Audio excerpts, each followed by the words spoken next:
colocar o gráfico de Itaú. Então, Itaú, vamos lá, começar pela perspectiva de semanal. Então, pelo semanal, gráfico de Itaú na tela aqui, ó, desde o ano de 2020, a gente viu Itaú aqui trabalhando, vem trabalhando neste canal de alta, e mais recentemente a gente veio aqui, ó, na linha de retorno desse canal de alta, batemos lá na linha de retorno, fizemos um impulso, subimos, deixando o topo mais baixo que o topo anterior.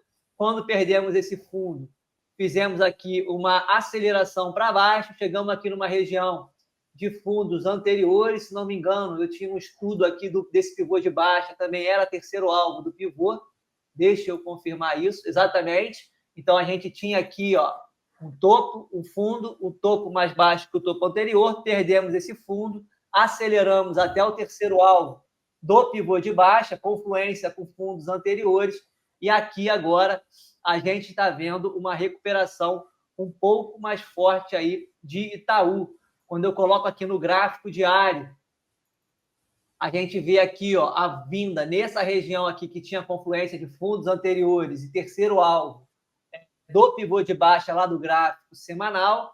Aqui também tinha, como eu tinha em Bradesco, e isso vai ficar muito claro à medida que eu mostrar para vocês os outros bancos. Divergências também aqui nos dois principais indicadores que eu uso, que é o ABV e o IFR. Então, percebam que aqui, ó, o primeiro indicador que eu estou olhando aqui é o IFR. Ele vinha fazendo, ó, fundos mais baixos, mas já tinha aqui, ó, fundos na mesma região no IFR. Isso aqui é uma divergência moderada de IFR.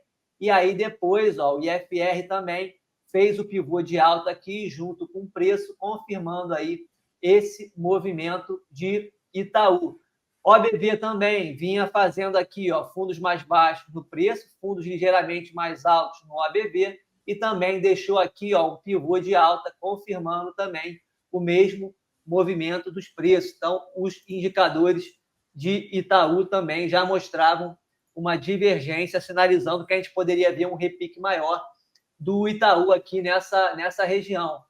E aqui, ó, a gente já tem uma visita no fundo, fomos na média móvel D20 descendente, voltamos, falhamos de fundo, não renovamos fundo, seguramos aqui mais ou menos, ó, na região da média móvel de 8, retomamos a subida, rompemos o topo, já temos aqui topos e fundos ascendentes, ou um pivô de alta confirmado ontem, e hoje, no movimento de Itaú, a gente viu ele voltar para testar a região de rompimento e entrar aí uma certa pressão compradora, deixando esse candle aqui conhecido como doji, que é um padrão de dúvida no gráfico diário. Quando a gente olha pelo gráfico de 60 minutos, fica bem nítido aí a questão do pullback na região de rompimento. Quem tem dificuldade quando vê aquele movimento ali num gráfico de time frame maior, de ver o pullback, basta reduzir o time frame que o pullback fica claro.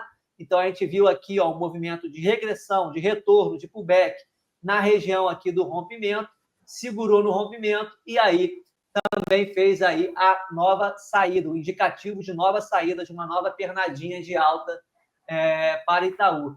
Itaú, ô Rodrigo, qual é a sua visão aí para o Itaú em termos de fundamentos? Boa, Vitor. Em termos de fundamentos, assim, Itaú é uma clássica ação de valor, né? Me agrada bastante. Negocia hoje aí a pouco mais de 7,5 preço sobre lucro, 1, vezes 57 o preço sobre valor patrimonial. E aí, quando a gente olha Itaú no longo prazo, você mostrou aí o gráfico desde 2020, né? E a gente vê o quanto que a ação subiu, né? Se a gente olhar o lucro de Itaú, e no longo prazo, né, o preço da ação ela vai acompanhar o lucro, não tem como fugir disso, ele pouco mais do que dobrou, né? Então ele multiplicou por 2,2 de 2020 até agora.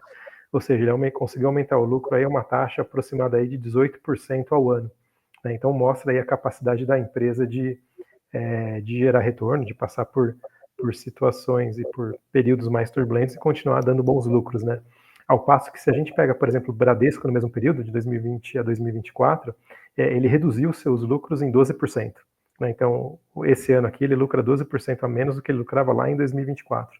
e Itaú lucra só o dobro do que ele lucrava em 2020, né? Desculpa, Itaú lucra só o dobro do que ele lucrava lá em 2020. Então, me agrada bastante aí a questão de Itaú. Acho que um ponto que vale destacar, né? A gente está falando aí que a Selic pode ir para 15, e vale lembrar que o ROI de Itaú é acima de 22. Então, ainda que venha uma situação econômica difícil, o ROI dele cai um pouco, Itaú continua gerando valor mesmo com Selic alto, né? Já quando a gente olha para o Bradesco, ele vai passar por dificuldade, porque com uma Selic a 15, o ROI dele é de 12,4, ele destrói valor, né? Então, Itaú aí mostra uma grande robustez, sabe? Para passar períodos difíceis, surfar tanto ciclos bons quanto ciclos ruins. Então, é uma ação aí que eu gosto bastante.